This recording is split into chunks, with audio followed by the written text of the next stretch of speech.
الحمد لله وحده والصلاة والسلام على من لا نبي بعده أما بعد فأعوذ بالله من الشيطان الرجيم بسم الله الرحمن الرحيم قال الله تبارك وتعالى في الكلام المجيد والفرقان الحميد إن الله وملائكته يصلون على النبي يا أيها الذين آمنوا صلوا عليه وسلموا تسليما اللهم صل على سيدنا ونبينا ومولانا محمد صلاة وسلام عليك يا سيدي يا رسول الله وعلى آلک واصحابک یا خاتم النبیین۔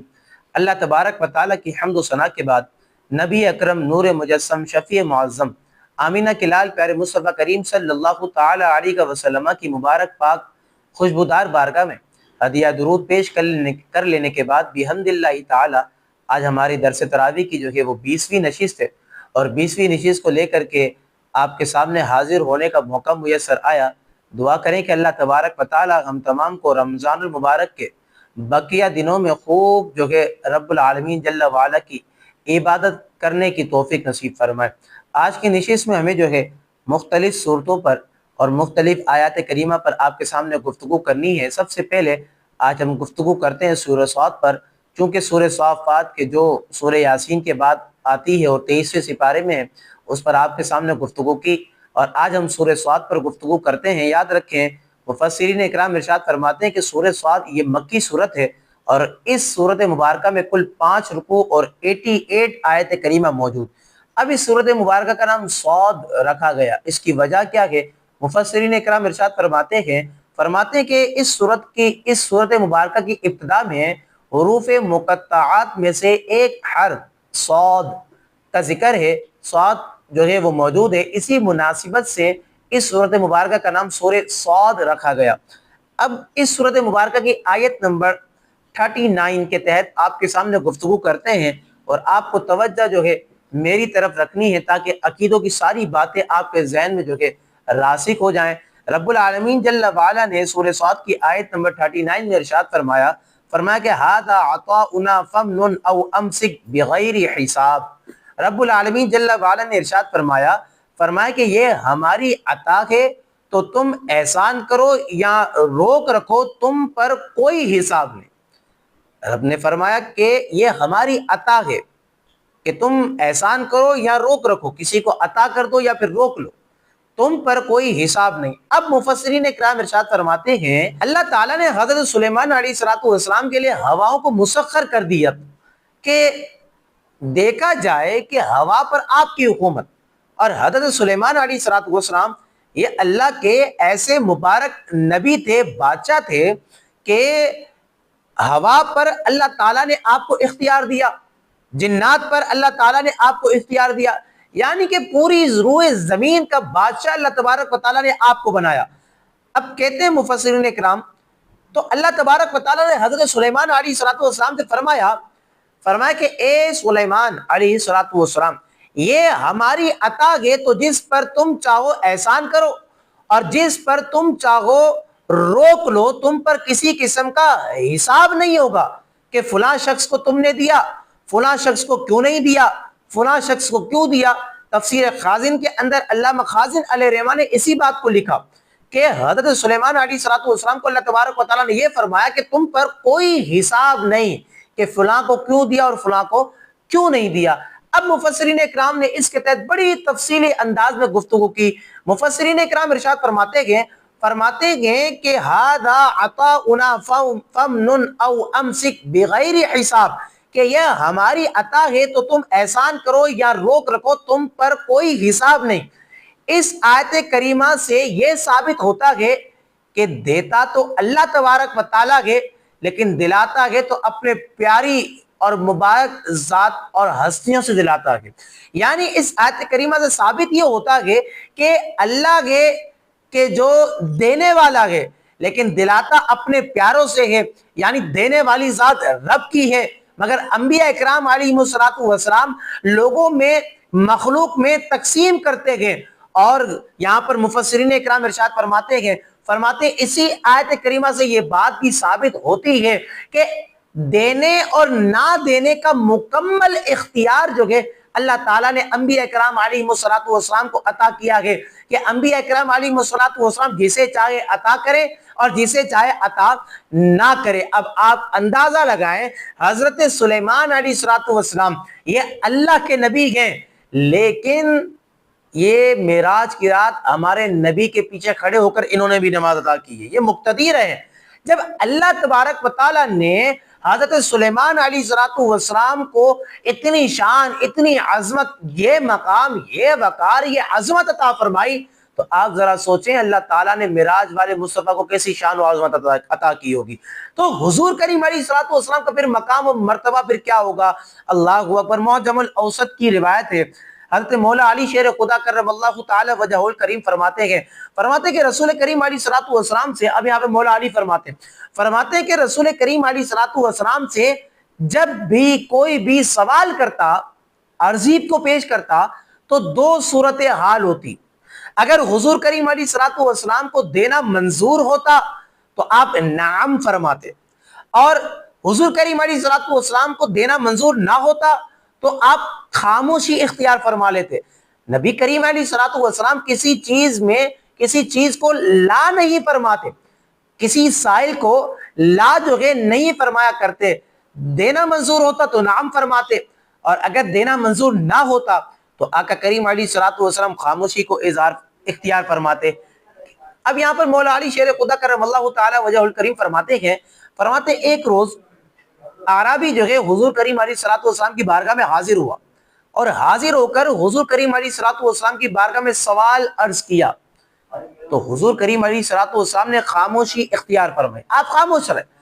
کہتے ہیں کہ پھر سوال عرض کیا، پھر حضور کریم علیہ السلام نے خاموشی اختیار فرمائی۔ کہتے ہیں پھر سوال عرض کیا تو حضور کریم علیہ السلام نے اب فرمایا کہ سل ما شئت یا اعرابی، اے اعرابی جو مانگتے ہو مانگ لو۔ اللہ اکبر۔ اب یہاں پر حضرت علی مولا علی فرماتے ہیں کہ حضور کریم علیہ السلام نے جو فرمایا نا کہ سل ما شئت یا اعرابی، اللہ اکبر، حضرت مولا علی فرماتے ہیں حضور کریم علیہ السلام کا یہ فرمان سن کر دل کو رشک آ گیا کہ اعرابی یہ تیری قسمت ہے۔ اللہ اکبر۔ دل میں یہ خیال آیا کہ اعرابی جو ہے اب جنت کا سوال کرے گا، حضور کریم علیہ السلام سے جنت کو طلب کرے گا۔ اب مولا علی فرماتے ہیں لیکن اس اعرابی نے سواری کا اونٹ حضور سے مانگا، اور حضور کریم علیہ السلام سے سواری کا اونٹ طلب کیا۔ جیسے ہی طلب کیا تو سرکار کریم علیہ السلام نے ارشاد فرمایا تجھے عطا ہوا۔ کہتے ہیں کہ پھر اس نے عرض کی کہ میں آپ سے زیادہ راہ مانگتا ہوں، حضور کریم علیہ السلام نے ارشاد فرمایا کہ تجھے عطا ہوا۔ اب مولا علی فرماتے ہیں کہ ہمیں اعرابی کے سوالوں پر بڑا تعجب ہوا، ہم نے تعجب کا اظہار کیا تو حضور کریم علیہ السلام نے فرمایا کہ اس اعرابی اور بنی اسرائیل کی ایک بڑیا کے سوال میں بڑا فرق ہے۔ اللہ اکبر۔ اب حضور کریم علیہ السلام نے فرمایا کہ پورا واقعہ حضور کریم علیہ السلام اب خود فرما رہے کہ بنی اسرائیل کی بڑیا کا آخر واقعہ کیا تھا۔ حضور کریم علیہ السلام ارشاد فرماتے ہیں کہ حضرت موسیٰ علیہ السلام کو جب اللہ تبارک و تعالیٰ نے دریا میں اترنے کا حکم دیا تو حضرت موسیٰ علیہ السلام جو ہے دریا کے کنارے تک پہنچے، تو اللہ تبارک و تعالیٰ نے سواری کے جانوروں کے منہ کو پھیر دیا، تو آپ خود پلٹ آئے۔ جب آپ پلٹ آئے تو حضرت موسیٰ نے عرض کی کہ مالک یہ کیا حال ہے؟ تو اللہ تبارک و تعالیٰ نے ارشاد فرمایا کہ اے موسیٰ، حضرت یوسف علیہ السلام کی قبر کے پاس جاؤ اور جا کر کے ان کا جسم مبارک کو بھی لے لو۔ حضرت موسیٰ علیہ السلام کو جو ہے مفسرین فرماتے ہیں کہ حضرت یوسف علیہ السلام کی قبر کا معلوم نہ تھا، تو آپ نے لوگوں سے دریافت کیا، لوگوں سے پوچھا کہ لوگوں مجھے بتاؤ کہ یوسف علیہ السلام کی قبر کہاں پر موجود ہے۔ مفسرین فرماتے ہیں کہ لوگوں کو بھی علم نہ تھا کہ حضرت یوسف علیہ السلام کی قبر کہاں، تو لوگوں نے عرض کی کہ اے موسیٰ ہم نہیں جانتے کہ حضرت یوسف علیہ السلام کی قبر کہاں پر ہے، لیکن یہاں پر جو ہے کہتے ہیں کہ بنی اسرائیل کی ایک بڑیا ہے، ہو سکتا ہے کہ وہ حضرت یوسف کی قبر میں جانتی ہو، قبر کے بارے میں جو کہ حضرت یوسف علیہ السلام کی قبر کے بارے میں جو کہ وہ جانتی ہو کہ حضرت یوسف علیہ السلام کی قبر مبارک آخر کہاں موجود۔ اللہ اکبر۔ تو حضرت موسیٰ علیہ السلام نے بندے کو بڑیا کی طرف بھیجا، اور جب بندے گئے اور بڑیا کو جو کہ بلوایا. جب بلوایا بوریا حاضر خدمت ہوئی تو حضرت موسیٰ علیہ السلام نے ارشاد فرمایا کہ اے بوریا بتاؤ یوسف کی قبر کہاں پر موجود ہے. اب بوریا نے عرض کی, اب وہ سرکار کریم علیہ السلام یہ پورا واقعہ خود ارشاد فرما رہے ہیں. سرکار کریم علیہ السلام ارشاد فرما رہے کہ بوریا نے عرض کی کہ خدا کی قسم اے موسیٰ میں اس وقت تک آپ کو یوسف کی قبر کا پتہ نہیں بتاؤں گی جب تک میں آپ سے جو مانگوں وہ آپ مجھے عطا نہ کر دیں. آپ مجھے عطا کر دیں میں آپ کو بتا دوں گی. اللہ اکبر. اب یہاں پر کہتے ہیں کہ موسیٰ علیہ السلام نے ارشاد فرمایا اے بوریا بتا تیری رضا کیا ہے, تیری مرضی مجھے قبول ہے. اب بوریا کہنے لگی, عرض کرنے لگی کہ اے موسیٰ میں آپ سے جنت میں آپ جس درجے میں ہوں گے میں آپ کی رفاقت مانگتی ہوں. اللہ اکبر. حضرت موسیٰ علیہ السلام نے بوریا سے کہا کہ اے بوریا ایک کام کر جنت مانگ لے. لیکن بوریا نے کہا کہ اے موسیٰ مجھے جنت میں آپ کی رفاقت درکار ہے. حضرت موسیٰ علیہ السلام کلام کرتے رہے کہ اللہ تبارک و تعالیٰ کی طرف سے وحی نازل ہوئی. سرکار کریم علیہ السلام فرماتے ہیں کہ اللہ تبارک و تعالیٰ کی طرف سے وحی نازل ہوئی کہ اے موسیٰ یہ بڑھیا جو بھی مانگ رہی ہے اسے عطا کر دو, یہ بڑھیا جو بھی مانگ رہی ہے اسے دے دو, تمہارا اس میں کوئی بھی نقصان نہیں. اب کہتے ہیں کہ حضرت موسیٰ علیہ السلام نے اللہ تبارک و تعالیٰ کے حکم پر جو ہے بوریا کو جنت میں رفاقت عطا فرما دی. اب یہاں پر اعلیٰ حضرت فرماتے ہیں, یاد رکھیں مفسرین اکرام نے اس آیت کے تحت بڑی گفتگو کی.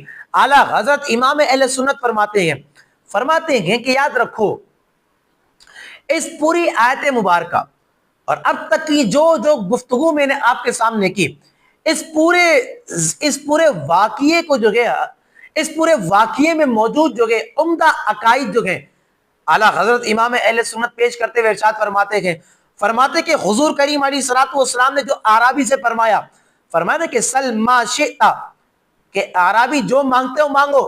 کہتے اس میں عموم ہے, یعنی اے اعرابی جو دل میں آ جائے مانگ لو, تم جو بھی مانگو گے اللہ کا نبی تمہیں سب عطا کر دے گا.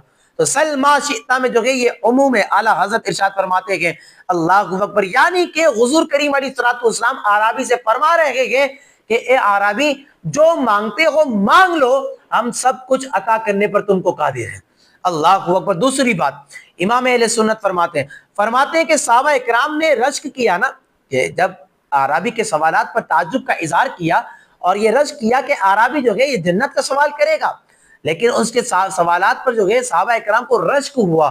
اللہ اکبر. صحابہ یہاں پر اعلیٰ حضرت فرماتے کہ صحابہ اکرام نے رشک کیا. اب اس سے معلوم یہ ہوتا ہے کہ صحابہ اکرام کا بھی عقیدہ یہی ہی تھا کہ حضور کریم علیہ السلام کا ہاتھ مبارک اللہ تبارک و تعالیٰ کی رحمت کے تمام خزانوں اور دنیا اور آخرت کی ہر نعمت کو پہنچتا ہے, یہاں تک کہ سب سے اعلیٰ نعمت جنت جسے چاہے اللہ کے نبی عطا فرما دیتے ہیں. تو صحابہ کرام کا رشک کرنا کہ اعرابی جنت مانگے گا, اس سے یہ عقیدہ ثابت ہوتا ہے کہ نبی کریم علیہ السلام کا ہاتھ مبارک جو ہے اللہ کی رحمت اور دنیا اور آخرت کے سب خزانوں تک پہنچتا ہے اور سب عطا بھی فرماتے ہیں. تیسری بات امام اہل سنت نے اس واقعے کے تحت لکھی, وہ یہ لکھی, فرماتے ہیں کہ اعرابی کو اللہ تبارک اعرابی کو اختیار دیا کہ سل ما شئت, جو مانگتا ہے مانگ. اللہ اکبر. کہتے ہیں اس کے سوالوں پر تعجب کرنا اور بنی اسرائیل کی بڑھیا کا نبی کریم علیہ السلام کی مثال دینا, یہ اس بات کی دلیل ہے اگر وہ اعرابی جنت کا اعلیٰ سے اعلیٰ درجہ مانگ لیتا اللہ کے نبی اسے عطا فرما دیتے. چونکہ یہ بوریا کا پورا بنی اسرائیل کی بوڑھی جو خاتون تھی, جو بوڑھی عورت تھی, اس کا واقعہ اللہ کے نبی کریم علیہ السلام نے خود ارشاد فرمایا. تو خود ارشاد جب فرمایا تو اس کی دلیل یہ ہے, یہ اس بات کی دلیل ہے کہ اگر وہ اعرابی جو ہے اللہ کی نبی کی بارگاہ میں حاضر ہو کر اگر جنت کا بھی سوال کرتا تو اللہ کے نبی اسے جنت عطا فرما دیتے. چوتھی بات امام اہل سنت فرماتے ہیں کہ بنی اسرائیل کی بوڑھی خاتون کا رفاقت کا سوال کرنا اور سوال پر حضرت موسیٰ علیہ السلام کا جلال میں نہ آنا بلکہ کہنا کہ جنت مانگ لو، کیونکہ حضرت موسیٰ علیہ السلام بار بار عرض کرتے رہے، بار بار ارشاد فرماتے رہے نا کہ اے بوڑھی خاتون تم جنت مانگ لو، جنت مانگ لو۔ اللہ اکبر، کہتے ہیں کہ حضرت موسیٰ علیہ السلام کا بار بار کہنا کہ جنت مانگ لو، اور اللہ تبارک و تعالیٰ کا حضرت موسیٰ علیہ السلام کو وحی کرنا کہ اے موسیٰ اسے عطا کر دو، آپ کا عطا کرنا، یہ سب اس بات پر شاہد ہے، یہ سب شواہد ہے، اور یہ سب اس بات کی دلیل ہے کہ اللہ تعالیٰ اپنے محبوبوں کو بے پناہ اختیار عطا فرماتا ہے، اور وہ اللہ تبارک و تعالیٰ کے حکم سے تقسیم بھی فرمایا کرتے ہیں۔ تو یہ نبی کی پاور ہوا کرتی ہے، یہ نبی کی طاقت ہوا کرتی ہے، یہ نبی کی قوت عطا ہوا کرتی ہے کہ جو اللہ تبارک و تعالیٰ عطا فرماتا ہے، اور اللہ کی عطا سے جو ہے اللہ کے نبی اپنی مخلوقات میں تقسیم کیا کرتے ہیں۔ یہ عقائد بحمداللہ تعالی ہمارے درس تراویح کی ساری نشست میں آپ کو بارہا یہ باتیں بتائی۔ بحمداللہ تعالی اہل سنت و جماعت کے جتنے بھی عقائد ہیں، یہ تمام کے تمام عقائد جو ہے یہ قرآن اور حدیث سے بالکل واضح ہیں اور بیان ہوئے ہیں۔ اسی آیت مبارکہ کو آپ دیکھیں، آپ کے سامنے سارے واقعے کو پیش کر کے، آیت کے ضمن میں مفسرین کے اقوال کو پیش کر کے سارے عقائد کو آپ کے سامنے واضح کر دیا۔ اب ہم سورہ صاد کے بعد آتی ہے سورہ زمر، اس پر آپ کے سامنے گفتگو کرتے ہیں۔ مفسرین اکرام ارشاد فرماتے ہیں کہ جمہور علماء اکرام کے نزدیک یہ سورۃ مبارکہ مکی سورت ہے۔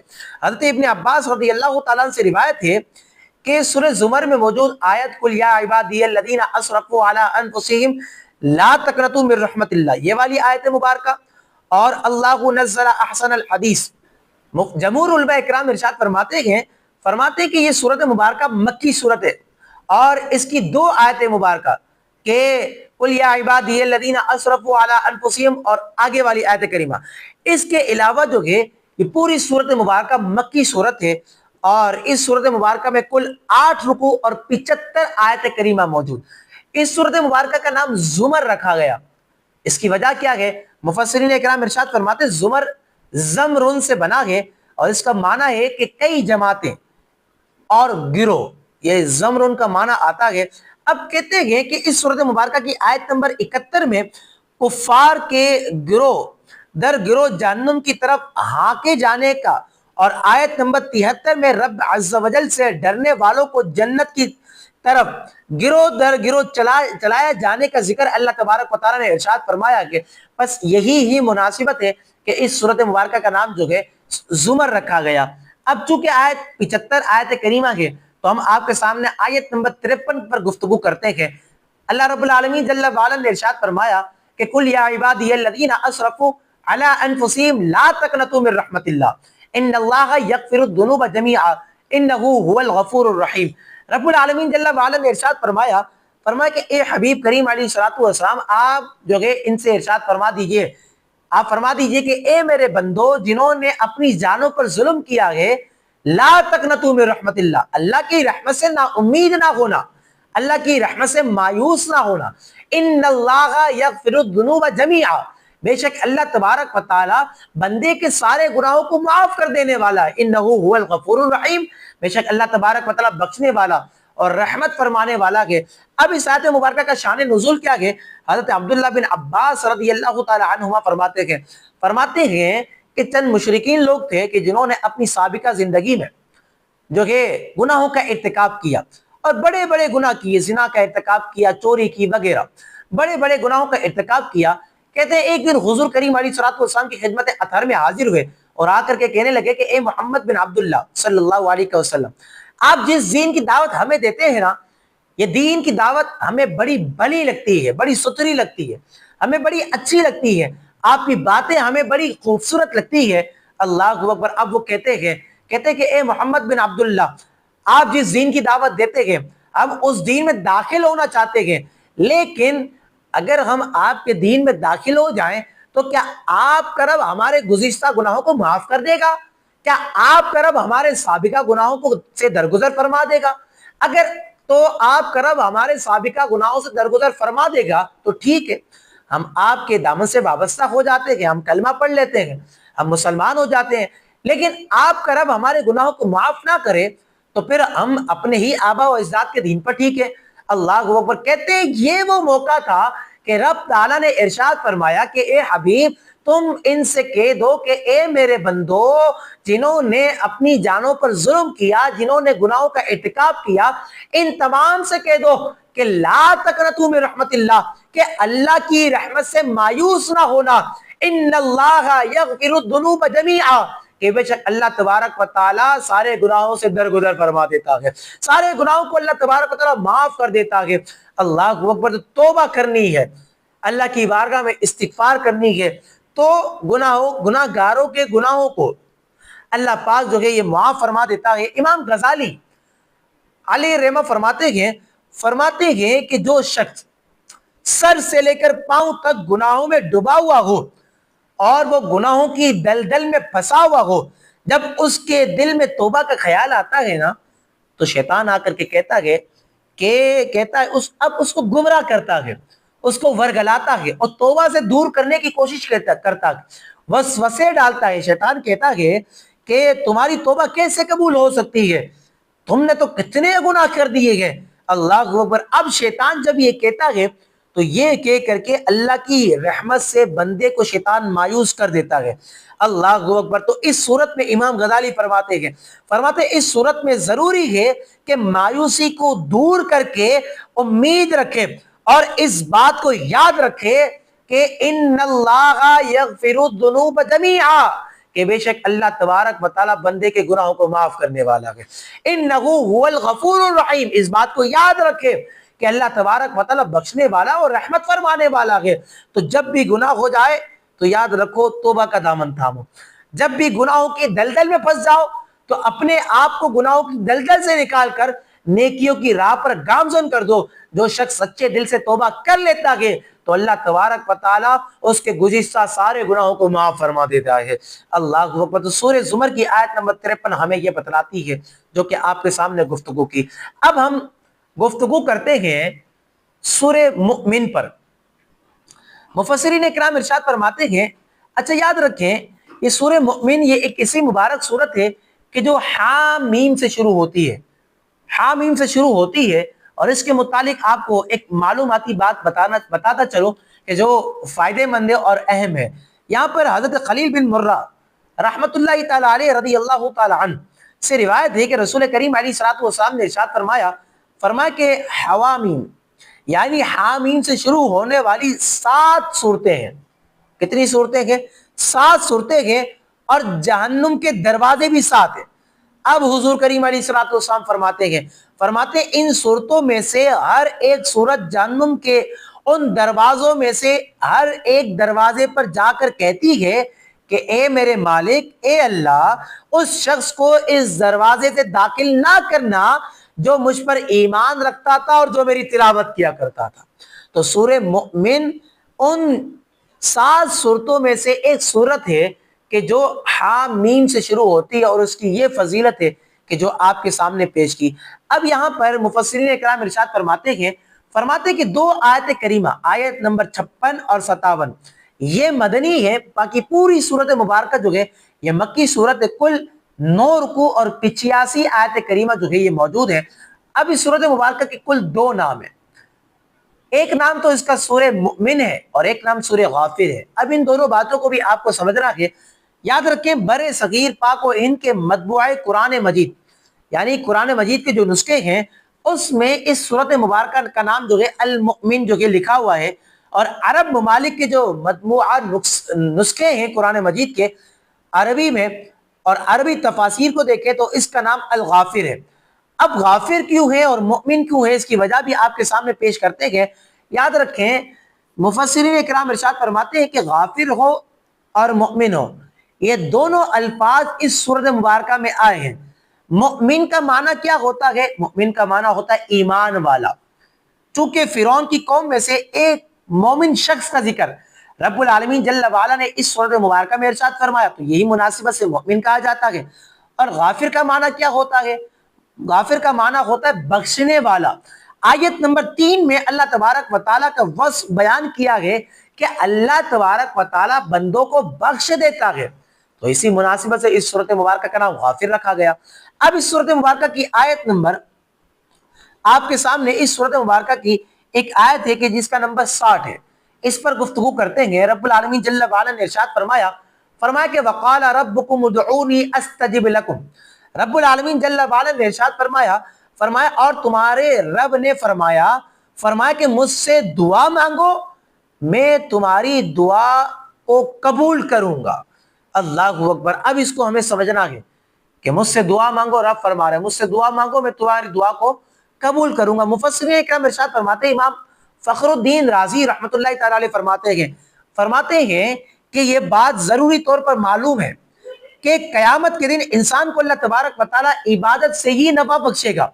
اس لیے اللہ تعالیٰ کی عبادت میں مشغول ہونا انتہائی اہم کام ہے۔ اور اللہ تبارک و تعالیٰ کی عبادات میں سے، کیونکہ عبادت کی بھی تقسیم ہے، عبادت کی اقسام میں سے ایک قسم ہے دعا، اور دعا ایک بہترین قسم ہے۔ اس لیے اللہ تبارک و تعالیٰ نے یہاں پر فرمایا کہ اے میرے بندو مجھ سے دعا کرو، میں تمہاری دعا کو قبول کروں گا۔ اب مفسرین اکرام ارشاد فرماتے ہیں کہ اس آیت مبارکہ سے معلوم یہ ہوتا ہے کہ اللہ تبارک و تعالیٰ کی بارگاہ میں دعا مانگتے رہنی چاہیے، اللہ تبارک و تعالیٰ کی بارگاہ میں عرضی کو پیش کرتا رہنا چاہیے، کیونکہ دعا کی بھی بڑی فضیلت ہے، دعا کی بھی جو کہ بڑی عظمت ہے۔ چنانچہ حضرت عبداللہ بن عمر رضی اللہ تعالیٰ عنہ سے روایت ہے کہ حضور کریم علیہ الصلوۃ والسلام نے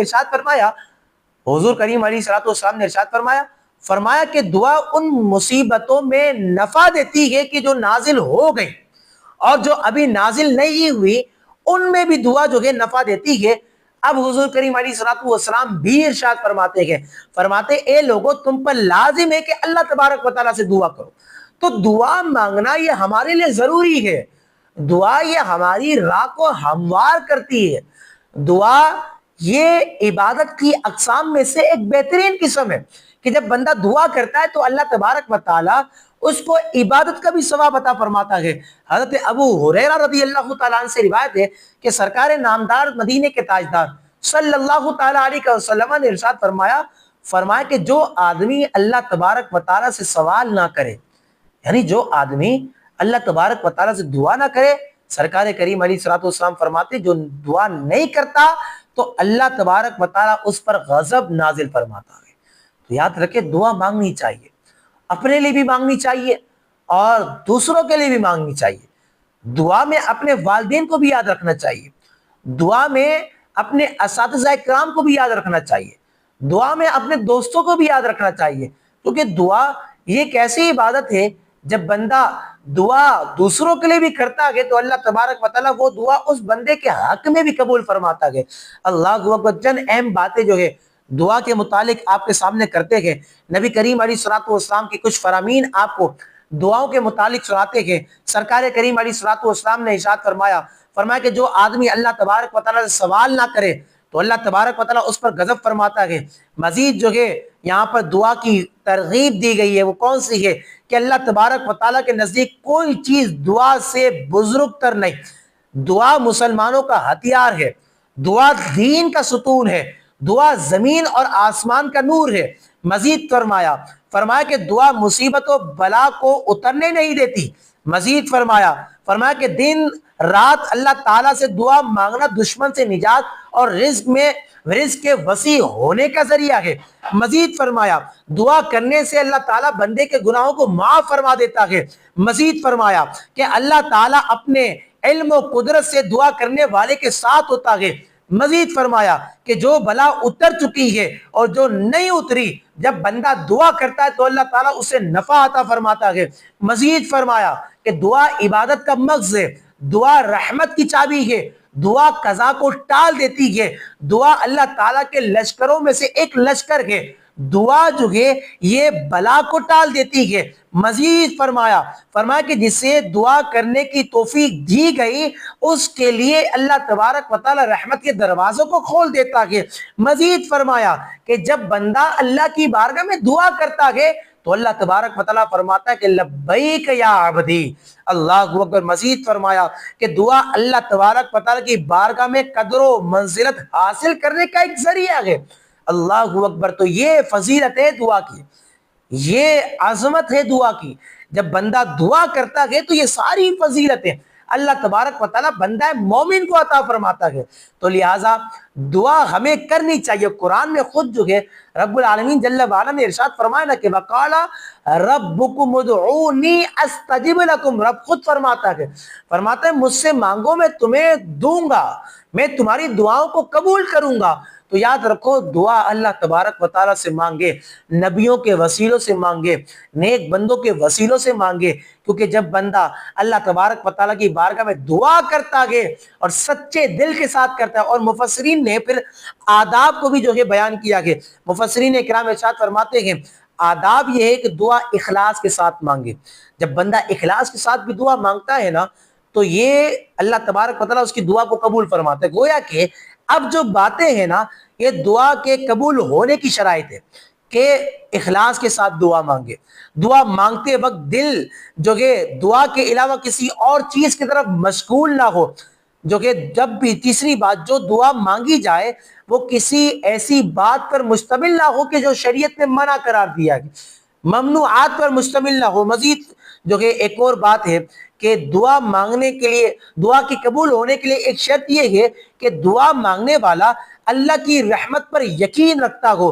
اللہ اکبر. تو یہ تمام ایسی شرائط ہیں، جب یہ شرائط جو کہ موجود ہوتی ہے تو اللہ تبارک و تعالیٰ بندے کی ساری دعاؤں کو قبول فرما دیتا ہے، ساری عبادات کو بھی قبول فرما دیتا ہے. جو سوال بندہ اللہ کی بارگاہ میں عرض کرتا ہے عرش کا مالک اس کی ساری دعاؤں کو قبول فرماتا ہے، اس پر نظر رحمت فرماتا ہے. تو بڑی دن اور بڑی راتیں ہیں، رمضان المبارک کے آخری ایام جو ہے اب جاری و ساری ہے. لہذا ان موقعوں کو غنیمت سمجھے اور توبہ کے آنسو بہائیں، دعا کا اہتمام کریں، اپنے لیے بھی دعا کریں، دوسروں کے لیے بھی دعا کریں. یہ مانگنے والے دن ہیں، یہ مانگنے کی راتیں ہیں. بے شک جب بندہ اللہ سے مانگتا ہے تو قرآن کا وعدہ ہے، رب کا وعدہ ہے، جب بندہ اللہ سے دعا کرتا ہے تو اللہ تبارک و تعالیٰ اس کی دعاؤں کو ضرور قبول فرماتا ہے. اسی پر آج کی نشست کا ہم اختتام کرتے ہیں.